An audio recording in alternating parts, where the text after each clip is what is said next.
Well, I've been listening to my little brother. I always listen to Dr. Umar Johnson. I always listen to him.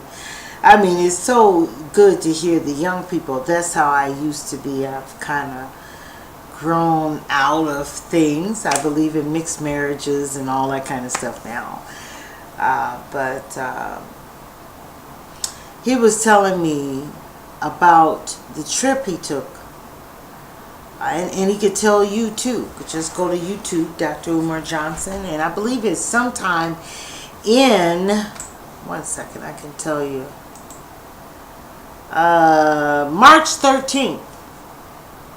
March 13th, you can go to Dr. Umar Johnson and listen to what he's telling you about I was talking about the Underground Railroad, which is Harriet Tubman, and how her space that they have her to memorialize her is so small. And he was really disappointed on that. And I would too, because, you know, with her, we need to actually show why did she go through that risk. And the risk was very dangerous. Very dangerous. And she took the time to save slaves, which is different from people crossing the border. Don't use my underground. Don't use her for your stuff. I don't care, Mexicans. I don't do it. Don't do it. You don't even have the right to do that. That's two totally different things. Slavery is two totally different things from people crossing over to the border and taking Social Security numbers and doing whatever they can to survive because they want a better life. We want a better life. So I'm going to steal you and steal that. Everything about the black people they stole. Civil rights. Everything. They're thieves. But, it's just the whole character of it is just demeaning to Harriet Tubman. Now, Harriet Tubman actually should have more in that museum. They should show what those slaves were actually escaping. Now, these Mexicans say, we were raped, we were this. Say, no, baby.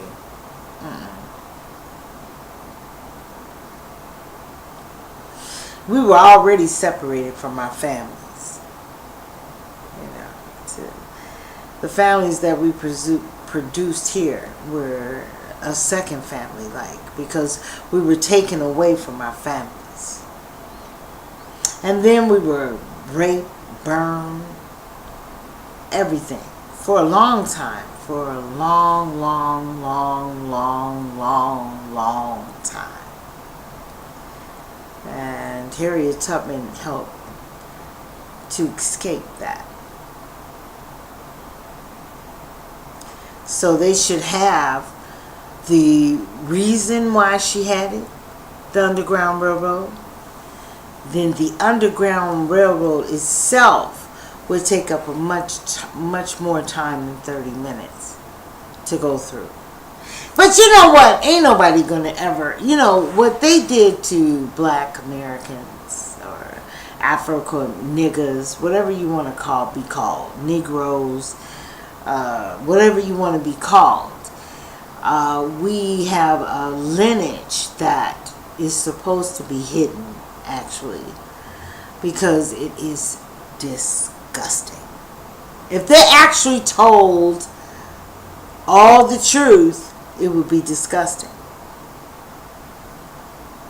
And I'm telling you why reparation is, because they don't have no problem with tallying it up and giving us part of that money, and I would get about $164, I believe, a month. That would be pretty good. Who cares about money?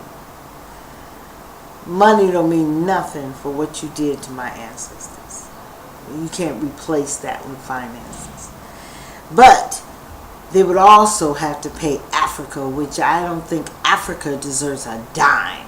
Those people over there now, to get money from that particular time, the 1700s, the 1800s, they don't deserve no money. Please. I disrespect them so much. The proof is in the pudding. Why would they be getting money for my ancestors that were taken from them? They don't care about them. They talk about them like a dog. Black people, this, the African American, the cotton pickers, the everything. You low down, dirty son of a bitches. Don't you get no money from me or from mine. Anything. Applaud American government for not giving it to them. Because what would they do added to their richness? And the babies in the villages and every place else will still stay hungry. Don't give them no money. What do they know about slavery here? And what we had to do? They don't know. And then and I guess some of them say, we want to tell you the truth, the real truth. Well, what do you know about the truth? You don't know shit about the truth. They're stolen Africans. That means they were just picked up and taken away. Horrible life. Horrible destiny. You know, and then these Africans would get some money from me and mine. Absolutely not. I do not want to give them any fucking money. No. I believe that's what's stopping reparation. They're disgusting. Africa is nothing like what it used to be. That's not the Africa where my ancestors came from. Those are not the Africans where my ancestors came from. Disgusts me. The only thing they look at is jewels and money and fame and fortune. The jewels and money was in the land. They thought differently from those Africans. They loved differently. Their spirituality was different. Oh, no, no, no, no. They should not get one dime of any money. Ever. Just because they're in Africa. They're horrible people. In Nigeria, they don't even have lights in Nigeria.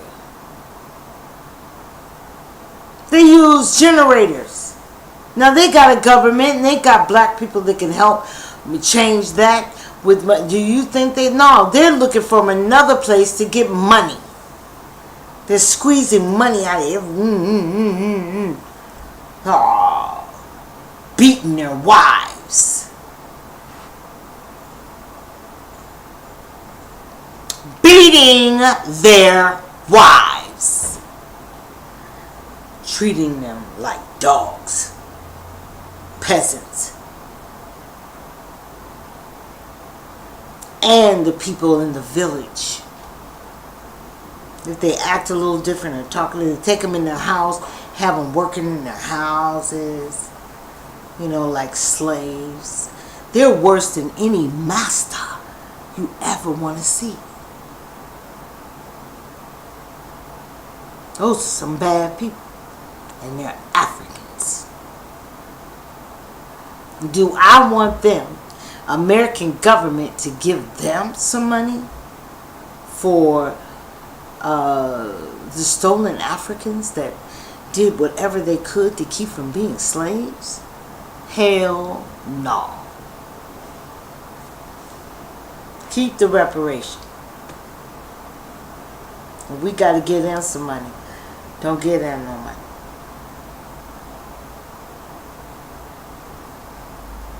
Yeah, I don't know. I can really feel my ancestors' pain so much. Being taken away from your home. There's not one little play that I've ever done that really had the truth. There's no writer that ever can write the real truth, the real tragedy of being a slave. So, hell no. Don't give them nothing. Pan-African. Umar Johnson, I like him. He's a young man. I always listen to him, but I sure don't agree with that extent to Africa giving them money for what we went through here in America. Because they would be the first check they would get, and then we probably wouldn't even get no money. And then them trifling Africans over there that are watching kids starve. And the game they're playing over there, the people are crazy. In Africa, they're crazy. Jungle justice. The whole town will kill you for stealing a thing of water. Just as crazy as hell. You go drive through Africa, you say, ooh, this the car. Ooh, this the bomb. Everything's all torn up and the walls all torn down. And everything ain't nothing beautiful. Like it should be, like it was before they took our ancestors and brought them here. If they came back and went to Africa, they would be totally disgusted watching people praising Jesus in the name of Jesus and all of that shit. Ooh, my God. Hey! Ah! What would they think? How would they feel? And how many windows would they jump out of? Because they refuse to live in that type of world. To see their land being ripped apart from the spirituality and the love. The love. All of it's just gone. Africa is not like it used to be. Them rich people over there are black and trifling. Those are the most disgusting human beings on the face of this earth. And everybody trying to get something with some money. Something from America that they see. Something with some money. The film industry has just gone to pot. I've been watching since 2007. And now I watch how they get rid of their stars. And they bring in these new skinny, tall. Their look and their everything is not African at all. Anything that's not African, that's what they want to film. Long story short, horrible acting. Horrible. And see, the young kids say, no, they are acting. No, you're not. You're not doing a Jim Ike. You're not doing a Mercy Johnson, a Tonton Daiki, in Indu. You're not doing them. No. Baby, that was acting. But then they got rid of them and trying to get these young people. And I don't understand that because that's bad business. Keep your stars. Every time you turn around and bring in somebody new. They're about money. That's it. And their ancestors and the people that came before them were not like that. The reason why Africa was beautiful because they dwelled on the natural resources. And the natural resources were more important than that money. That's why they got gold. That's why they got diamonds. Because of the stolen Africans that they took out. And then now the churches are hallelujah Jesus. Thank you Jesus. Jesus. Whatever the fuck they say. Everything. God. Their gods are so much different from the gods and the beliefs and the spirituality. And that's something that they protected with their life. But they still lost it over here in this goddamn America. And I knew it as a child that it was wrong. I knew it then. I was a little girl. Looking up to the stars and saying, now, you know, Jesus or God up there. Jesus, the story of the Virgin Mary. I knew it was something wrong with that. I knew it was something wrong. Well, what's wrong is a fable from Africa. It's a fable. A fable is something you tell a story to enhance the belief in a spiritual thing. You know, she took all the parts of that man that was torn apart by other people, and she brought him back together, but then she wanted something of him in her, and she gave birth to that, whatever, Jesus, whatever y'all call him, but she gave birth through this man to have a part of him that they could not find. That's a fable. I'm going to go because I don't want to stay a long time this time. I was just watching Spicer with the budget. And this is another thing I want to say about the budget. You know, this, the Meal on Wheels for the elderly. Maybe cut out. And you know why they cut it out? You know, don't think that the government don't know, black community, how much money you can gather up on your own. And they already know. They haven't taxed your butts, which they really should. They didn't tax you, but they know that you can get together in your community at least to feed your elderly and the people that brought you up. I took care of all of mine.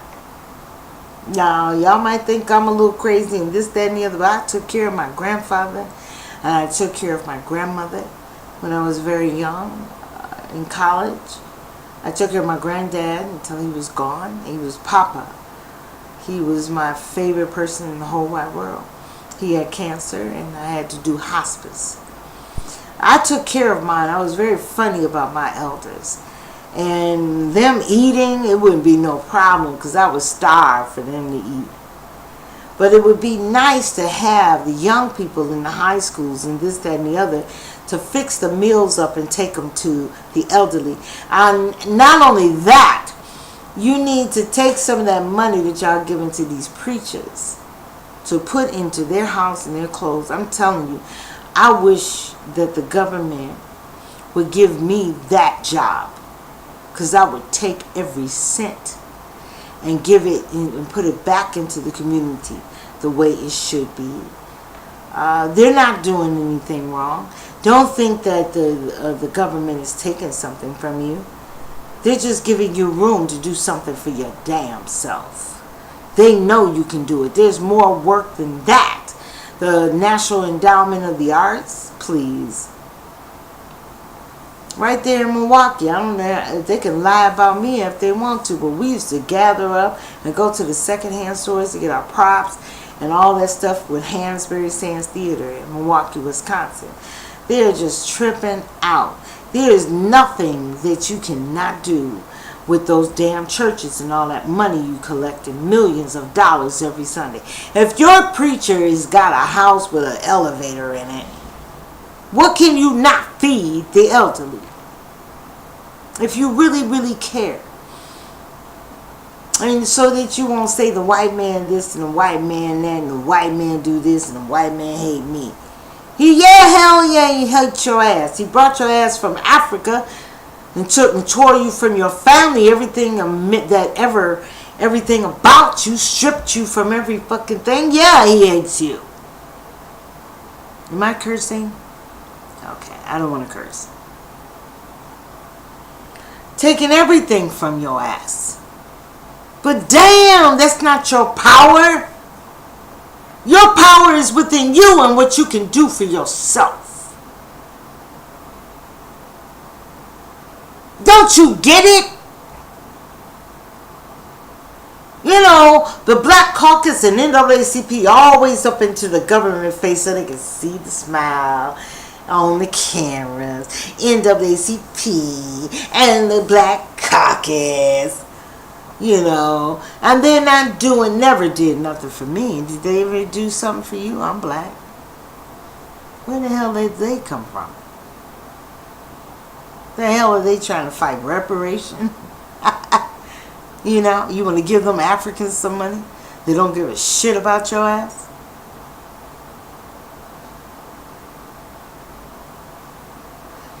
really feed your elderly people.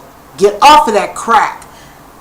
You know, I think with my daddy, I think I was partying my butt off, but when it came to take care of him, I was like, whoop. Because I loved him so much. He was so special to me. I never forgot anything he did for me. Even as a child after my mother's death, I never forgot everything that man did for me. And when he got sick, I took care of that. Nobody was touching my elders. I bathed him. I did everything with my papa until he was gone. And my grandmother too. I had a grandmother that was my best friend. I never ever separated myself from her. Nothing came before her. Nothing. And I took care of that too. And that's how you're supposed to be. You're supposed to have that feeling for your elders. They're supposed to be first.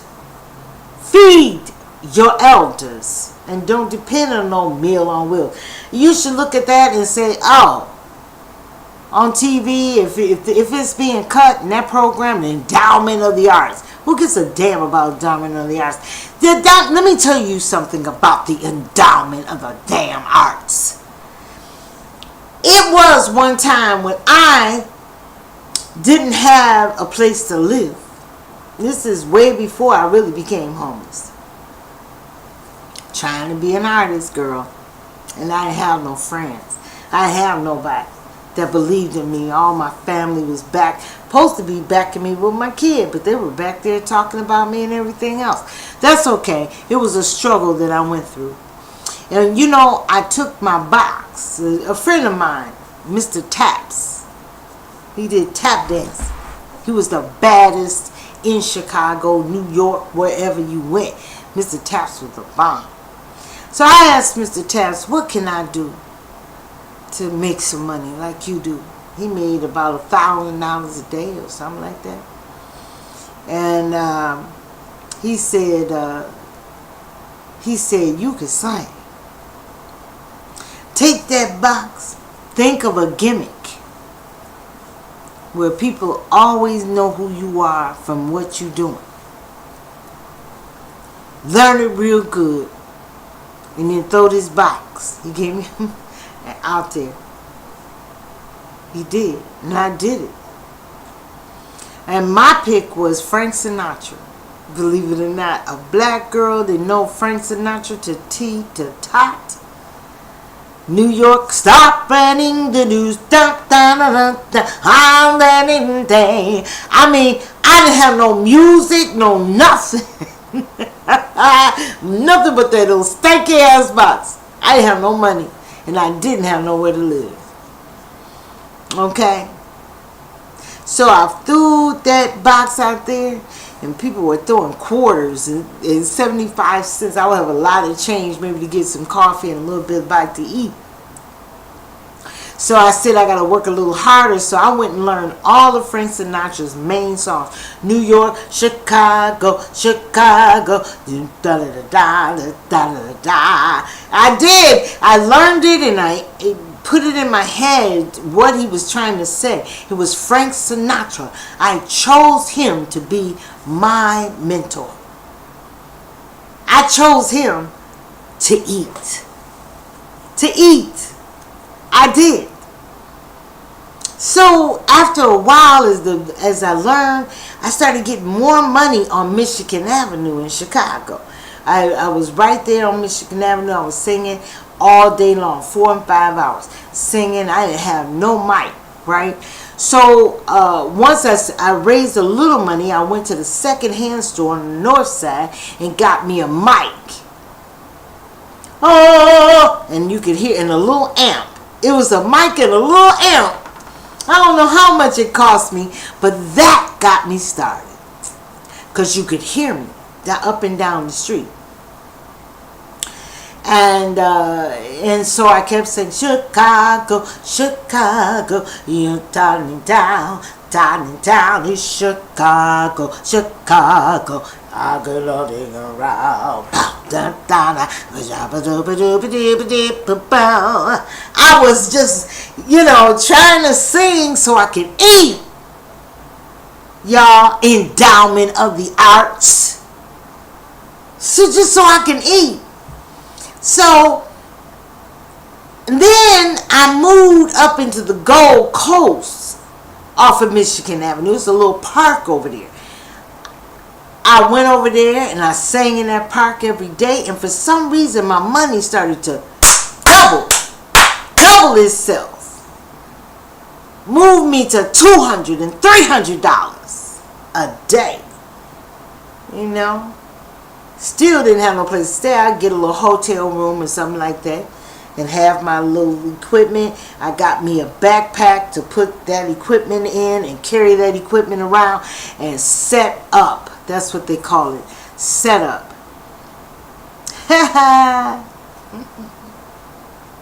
I tell my son that's the best job I ever had, because I learned about entrepreneurship. Entrepreneurship is really working on your own and building, and then finding something somebody needs and building on that, and people really appreciate it. You will get paid. So now I moved on up into the Gold Coast and moved next door to Carmine's. Okay, Carmine's is right across from the park, and it wasn't long before the Italians came out and asked and watched how much money I was making. I was making almost into the $500 to $600 or $700. Hey! Singing! Chicago, Chicago. I was doing all of Frank Sinatra. Everything for Satan. But then I noticed you ain't white. You're a black girl singing Frank Sinatra. Off the hook. Everything about him I learned in Harold Washington's library. I would go in the music room and work on my stuff and have that stuff on my back, maybe give a nice sleep into a hotel room. Because see, home ship, that's the reason why I cook now and stuff like that. Home ship wasn't a part of my life. I had a very strange lifestyle. I was determined to be an artist. So National Endowment of the Arts, there is nothing that's stopping you. You are using that to get the you are using that to get the money anyway. But if it really is for the arts, hustle. Get that money. Get that money, baby. Get that money. Get that money. Get the money. Sing your butt off. Get the money coming. And people say, well, Amber, why are you out here outside? Why don't you just go on inside? I knew some friends who were singing in the underground Wonder Bar. That was the name of the bar over there in that area at the time. It's still over there in somewhere. And I said, shit, I'll make $50 in there. And I used to go and talk to my friend over there and count all my money. And they making $50 getting high and drunk, ruining their health and everything else. Partying. They would have a good time. I would go there after I got off. And then I would go home I didn't have a home. I would go to the hotels and go sleep. Bathe, relax, and think about Frank Sinatra. And I thank Frank Sinatra till this day, because you know what I said? The reason why I did him, because he's money. He was all about the money, and I knew he was good luck for me. And he was. I made good money. I ended up living on Grand and Erie after a while, and the Italians, and hanging out with the Italian people that supported me. And that's Endowment of the Arts. So that eliminates Endowment of the Arts. I did it. You can do it. You can get your plays. You hustle for your money. Get your money. All that money that the black community is making, and they can go to church. They talk about, we ain't got no money, and the white man do this, and the white man do that. But then your ass go to the church and give all your money to a preacher that take you to the bank, and he comes out, hey, how you doing, hallelujah, this morning? Don't make no sense. Get back to reality. They're trying to help black people. Just develop your own. Just develop your own. And guess what? I made it to be here. To do all these webcams and stuff that I do. I made it. I didn't die. I could have died of starvation. I could have got raped, beat, in jail. I don't have a police record. I could have done all of that stuff just like the Spirit told me. I look at everybody else and say, oh, but that person's doing this. Or but that person is doing that. And some spirit, and those are the spirit of the ancestors that I sincerely admire. They said, you are still here. Dang! You the bomb, girl. You the bomb. Everybody have a nice time, a nice day or night, whatever, nice time. And remember, we need to help President Trump. President Trump is trying to help us. He's not against us. The news, please stop listening to fake news about my president. And he is the baddest, up-to-date white person I know is Donald Trump. So please, take it all that and breathe it in and try to help this country be great again, which is America, to be great again, okay? And remember, Endowment of the Arts, you can make money. Shit, if I did it all by myself, almost dead in the street, you can do it. And if you love your elderly people, in your family alone, if you can individually take care of grandma first. I'm telling you, don't, ooh, Lord, anybody touch my elders, I would wear you out. I took care of them. I took care of mine and other people's mamas. Yes, I did. In my lifetime, and I'm proud of it. So, love you and love yourself first and help make America great again. Love you, President Trump. Ashe.